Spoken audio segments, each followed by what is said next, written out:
أعوذ بالله السميع العليم من الشيطان الرجيم بسم الله الرحمن الرحيم الحمد لله رب العالمين وبه نستعين وصلى الله على سيدنا محمد وأطهره الطاهرين وعلى الله دائهم أجمعين إلى يوم الدين. Une petite vidéo sur les compagnons de l'imam al-Hussein alayhi salam.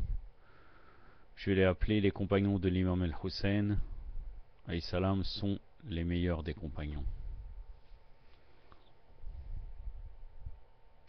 Il faut savoir que les partisans de l'imam al-Hussein alayhi salam n'ont point d'égal. L'imam al-Hussein alayhi salam est un martyr particulier par son engagement dans la voie du sacrifice, et avec lui, hormis ses fidèles compagnons, radwanullah alayhim, ne peut s'allier dans son acte, pas même les grands prophètes. Personne ne peut s'allier aux actes et à l'héroïsme de l'imam al-Hussein et des compagnons, pas même les grands prophètes. Tous les grands savants des temps anciens sont unanimes pour affirmer que les partisans de l'imam al-Hussein alayhi salam n'ont pas de semblable, même parmi les premiers prophètes et leurs successeurs. Au départ, l'imam al-Hussein alayhi salam, en route vers Karbala, avait avec lui entre 500 et 1000 partisans, car à chaque passage de la caravane de l'imam al-Hussein alayhi salam, le peuple voulait se rallier à la noble cause du petit-fils du prophète d'Allah sallallahu alayhi wa alayhi. Mais combien de personnes renonçaient lorsque le sort qui les attendait leur fut révélé? Dès qu'ils apprenaient que le chemin, au bout du chemin, c'était la mort, bon, la mort en martyr, mais pour eux la mort, puisque c'est pour cela qu'ils se sauvaient,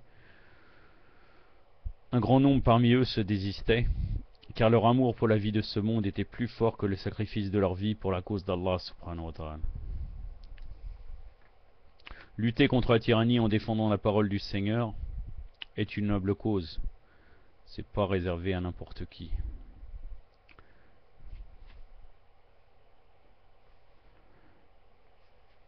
Quitter la Mecque sous l'emprise omeyyade fut inévitable, car ce lieu devenait invivable à cause de la pression qu'il y avait par les partisans des Omeyyades qui réclamaient de faire l'allégeance au maudit Yazid. L'islam était bafoué, tout comme aujourd'hui il est ardu de nous exiler de nos pays afin de pouvoir appliquer notre religion. Partout maintenant dans le monde il y a des problèmes, et c'est très difficile de vouloir s'exiler quelque part. Et l'islam est bafoué dans le monde entier. Bien sûr, l'islam authentique mohammedien de Ahlul Bayt alayhim salam. Certes, il est évident que le fait d'entendre l'appel à la prière procure le bien au cœur. Mais l'islam n'est pas seulement basé sur l'appel à la prière, c'est la pratique journalière qui reste la plus importante. C'est pas uniquement entendre l'adhan ou s'occuper des grandes lignes, jeûner au mois de Ramadan. L'islam nous demande d'avoir une pratique journalière, quotidienne. Bien sûr, l'appel à la prière et même le jeûne, on peut dire c'est bien pour le corps, l'appel à la prière c'est bien pour le cœur, mais l'islam n'est pas seulement basé sur l'appel à la prière ou que quelconque pratique. C'est la pratique journalière qui reste la plus importante. L'imam al-Hussein alayhi salam nous montre la voie à suivre. Quitter la Mecque, ça pourrait être une symbolique qui voudrait dire quitter votre cœur qui est souillé par votre attachement à ce bas monde afin de le purifier par une véritable hijra, une émigration. Les imams alayhi salam nous déclarent ceci: la véritable émigration consiste à s'éloigner des péchés pour se rapprocher d'Allah subhanahu wa ta'ala. Le péché réside dans le non-respect d'autrui, dans l'orgueil à l'égard des autres, le fait de vouloir accomplir ses prières sans avoir la pure intention de contempler la face d'Allah azza wa jal. Est-ce que c'est valable?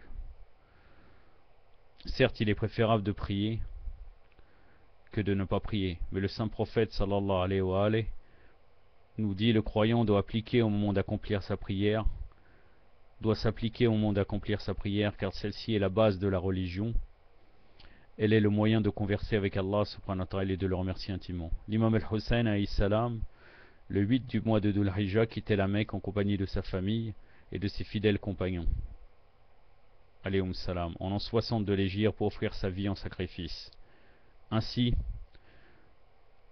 alayhi salam, il nous prouvait que l'attachement aux choses périssables n'est qu'une illusion. La fille de l'imam al-Hussein, Sukayna alayhi salam, dit: a dit: j'ai entendu notre noble père, alayhi salam, s'exprimer ainsi face à ses compagnons. Celui qui ne désire pas nous porter secours, qu'il parte cette nuit en secret. Quand celui qui nous secourra, il sera avec nous dans les plus hauts degrés du paradis. Ça, c'était la nuit du 10 Muharram, la nuit de Ashura. Soukaina alayhi salam dit alors: je jure par Allah que mon père n'avait pas encore terminé son allocution, que bon nombre s'en allèrent et qu'il ne restait que 70 partisans environ. 18 personnes étaient issues de la famille de Hachem, de Bani Hachem, alayhi salam, et des proches parents de l'imam al-Hussein, alayhi salam, comme ses nobles sœurs Zaynab et Kulsoum, salawatullah alayhima. 32 provenaient de l'armée d'Ibn Sa'd et rejoignirent l'imam al-Hussein, alayhi salam, en cette nuit du 10 du mois de Muharram.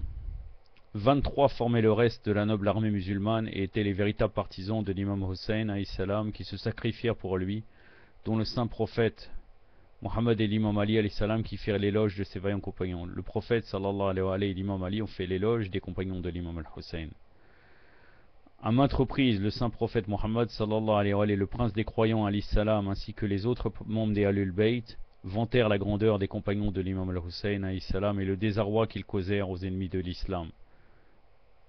C'est-à-dire ils étaient complètement désappointés, ils ne savaient pas quoi faire les ennemis face à une fidélité aussi grande de la part des compagnons envers l'imam al-Hussein alayhi salam. L'imam al-Hussein alayhi salam s'exprimait ainsi sur ses fidèles compagnons: je ne connais pas de meilleurs et de plus loyaux compagnons que vous. Ce qui signifie qu'ils étaient supérieurs aux martyrs de la bataille de Badr, d'Uhud et autres compagnons et des autres compagnons du saint prophète Mohammed sallallahu alayhi wa alayhi, et encore supérieurs aux compagnons des prophètes alayhim salam antérieurs. En réalité, ni les compagnons du prophète de l'islam et de l'imam Ali alayhi salam n'étaient identiques aux compagnons de l'imam al-Hussein alayhi salam. Ces derniers avaient une particularité qu'aucun autre compagnon n'avait: la certitude dans l'acte, il yaqin fil a'mal. L'imam Hussein alayhi salam: il n'y a pas supérieur à ma famille pour l'acquittement de leur pacte à l'égard d'Allah azza wa jal. Aussi qu'Allah vous récompense tous pour ce que vous faites pour moi. Quel frère est semblable à Abu Fadl al-Abbas alayhi salam, comparable à la luminosité de la lune de la famille de Hachem? Quel neveu est pareil à Qasim, fils de l'imam Hassan al-Mushtaba alayhi salam? Quel fils est identique à Ali Akbar alayhi salam, qui a donné sa vie pour son frère, son oncle et son père? Quel enfant, hormis Ali Asghar alayhi salam, peut se targuer de s'être sacrifié en étant égorgé par une flèche ennemie, alors assoiffé pour la grandeur de l'islam et la souveraineté de son arrière-grand-père, le prophète Mohammed sallallahu alayhi wa alayhi? Personne ne peut réaliser avec eux, aucun acte ne peut s'élever au-dessus d'eux. Allah subhanahu wa ta'ala a bien voulu les secourir en leur accordant la suprématie dans l'au-delà auprès du saint prophète de l'islam sallallahu alayhi wa alayhi, de sa sainte famille. Un prophète, maintenant on peut se poser la question, un prophète ou un imam, le nombre des véritables fidèles croyants et leurs familles peuvent-ils combattre 1000 ennemis et remporter une victoire éclatante? Pour ce qui est du moment, les fidèles de l'imam Hussein étaient en petit nombre, ils étaient 72, face aux ennemis comptés à l'époque au nombre de 20 000 soldats, mais d'autres narrations nous parlent de 400 000 soldats ennemis face à la petite armée de l'imam Hussein alayhi salam, composée de fidèles croyants, de femmes et d'enfants. Dès lors, les partisans de l'imam al-Hussein alayhi salam avaient la certitude d'être tués sur la voie d'Allah. Il n'y avait aucun doute, en secourant le petit-fils du prophète d'Allah sallallahu alayhi wa alayhi, et surtout combattant pour que la parole d'Allah soit la plus haute, en réaffirmant: il n'y a pas d'autre divinité qu'Allah, la ilaha illallah. De ce fait, les fidèles de l'imam al-Hussein alayhi salam prirent conscience que leur guide allait trouver le martyr, et qu'ils allaient un par un au combat en préservant la vie de l'imam tant qu'ils le pouvaient. Comment leur expliquer cet élan d'amour? La parole de unicité, la ilaha illallah, signifie qu'il n'y a pas d'autre maître en dehors de la loi du Seigneur. Il ne peut y avoir un usurpateur qui guide les croyants en la personne de Yazid, l'arnatullah alayh, alors que la lumière divine est sur terre en la personne de l'imam al-Hussein alayhi salam. Les croyants de cette époque ont compris l'importance de ce fait et se sont alliés avec certitude et amour à sa cause. Car l'imam al-Hussein alayhi salam était à son époque le seul représentant d'Allah azza wa jal, et c'est pour cela qu'ils ont préféré sacrifier leur vie en gage d'amour, car l'acte ne vaut que par l'intention sincère. Seuls sont arrivés au degré d'amour véritable pour l'imam al-Hussein, ses partisans présents avec lui dans la plaine de Karbala. Il revient de plein droit ce titre honorifique pour ces fabuleux personnages héroïques qui ont édifié l'histoire de tragédie de Karbala et qu'on cite dans la ziyarat qu'il leur a adressée. La ziyarat des martyrs de Karbala, ziyarat Shuhada Karbala. Que la paix soit sur vous, ô les intimes, amis d'Allah, et ceux qui éprouvent de l'amour pour lui. Que la paix soit sur vous, ô vous les élus d'Allah et qui ont de l'affection pour lui. Ils sont en toute vérité ceux qui méritent d'être aimés d'Allah et ses amis proches. Faisons en sorte que nos réunions, Inch'Allah, soient lumineuses par leurs souvenirs et que nos cœurs soient touchés par leur acte d'amour envers l'élu d'Allah, l'imam al-Hussein alayhi salam. Ilahi amin, ya Allah. Wa sallallahu sayyidina Muhammadin wa atratir at-tahirin wa assalamu alaikum wa rahmatullah.